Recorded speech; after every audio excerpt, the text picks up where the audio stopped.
Hey guys, Scott here. Today I want to talk about a pretty glaring flaw that Chucky has on the PTB. He's so close to being like a perfectly designed killer. He's super fun.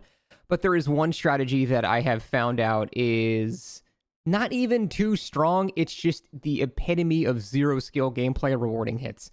And it is centered on the strength of Scamper. Scamper is the ability in Hidey-Ho mode to vault over windows and pallets. Now, the vaulting over a window is not really OP. It's slower than a Survivor fast vault, but for some reason, scampering over a pallet is significantly faster than any other killer vault in the game. It's basically the same speed as a Survivor regular vault, fast vault. So that is the problem. And this strategy is so incredibly brainless that I'm playing right now. I'm going to show you how it does not matter if it's the safest pallet in the game or an extremely bad junk loop.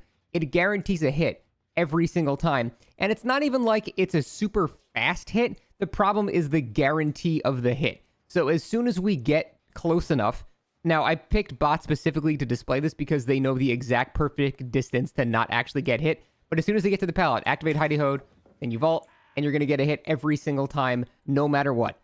And like I said, it's not necessarily super overpowered or anything. It reminds me a lot of old Legion because we're in this scenario where, you know, you still have to wait 20 seconds for the actual cooldown, right? You have to wait 20 seconds, and it doesn't necessarily mean you're going to get, like, an amazingly fast hit. But the problem is the hit is guaranteed. And that is, I think, the thing that we have to actually look at addressing here. If the hit wasn't guaranteed, then fine. But it does not matter if it's strong or weak. And I think this is something that a lot of people miss when I'm talking about balancing discussions and things like that. It's not really a discussion of whether this is too strong or too weak. For example, Old Legion was not too strong. He was actually a pretty average killer. But the problem was the amount of skill expression he had was essentially zero. Survivors didn't have options in a chase. They would just get hit every time, but they had to wait for the Legion to be on cooldown, and then the Legion had a moonwalk. So it still wasn't a guarantee. I mean, it was a guaranteed down, but it still took a certain amount of time. But the problem with this is it doesn't matter what the pallet is. I just do this every time, activate it, and I vault, and they're going to get hit at every single pallet. And I'm doing nothing. This is the most brainless, dumb shit gameplay ever. I just save my power until I get to the pallet, I go in Hidey-Ho, and I immediately vault, hit every single time. The only time this is not true is if there's like a chained window 1 inch away from the pallet. So if you're on like Larry's or something, you're not going to have as strong as an outcome here. But other than that, this is the problem. You can go to every pallet and just instantly vault it and hit. And there are a number of ways to fix this, in my opinion, while also not making the killer weaker. So one of the main things I would do is just make the scamper over pallets slower. It's just too fast. I don't know why it's that fast.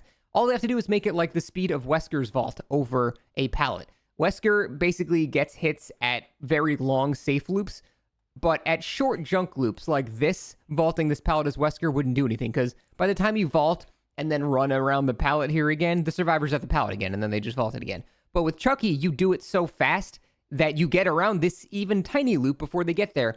I'm also using an add-on that gives me haste after scampering, which is another problem that makes that even worse and makes it even easier to do that. So just simply increasing the time of the vault, I think, would be better. Just make it like Wesker's, his tentacle vault. I think that'd be fine. It would still give you hits on long loops, but it wouldn't give you hits on every loop in the game, basically.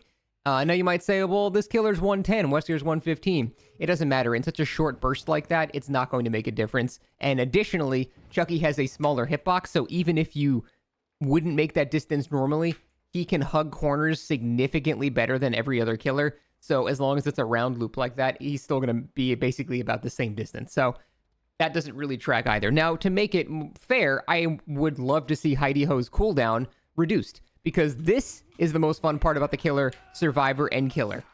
Survivor trying to dodge it and Killer trying to do crazy plays with it. That's the most fun part about the killer right there. So making that more frequently usable is good, in my opinion. What we don't want is people just saving their power for a pallet and scampering under it and getting free hits. It's just boring. It's not even super strong. It just makes it so there's no gameplay happening on either side. That's what we need to remove. So slower vaults and scamper, but as a trade-off, make it so Hidey-Ho is more frequently usable. There's also another possible suggestion. There are many ways to fix this. Maybe make it so that after you activate Hidey-Ho, you can't vault for a second, so people can't do this cheese strat of just saving the pallet or saving the power for every drop pallet. Now, I know you might be saying, well, what if the survivor just doesn't drop the pallet, just runs through it? Well, no, you're still in a lose-lose scenario, because if the solution is don't drop the pallet, then you just still get hit. The most you can try to do is vacuum pallet back into the stun. But even then, I was running Enduring when I was testing this. I just run Enduring. Who gives a shit? You stun me, I still Scamper, you still get hit. It doesn't change anything. And additionally, then that opens up the option for Hubris too. Hubris Enduring with that, you're just completely fucked. So I don't know how I can make it more clear from that simple gameplay that that's a problem. Again, not an issue of strength. It's not an issue of 2 OP, because you do have to wait the 20 seconds every time to do it. But it's an issue of it removes all skill from the killer, all skill from the game. That's bad design. We don't want that. So my suggestion, make the vault slower, more like Wesker. Make Hidey-Ho's cooldown much shorter. Not even much shorter. Take like 5 seconds off the 20-second cooldown or whatever. I think that would be way more fun. It'll allow the charge power to be used more. It'll enable the stealth to be used more frequently if you want to go that route. So it'll open up the options for the killer that are not just cheese it for Scamper, because that is the thing we do not want. It'll be one of the most hated killers in the game if that's the case, almost on par with Old Legion. They fix that, this killer is like a 10 out of 10 design. So fix that tiny little issue. I'm not sure how that could be something that you would disagree with. I don't know how I can make it any more clear here, but I think that's all we have to do to make him a actually perfect killer. That's it. Thanks for watching.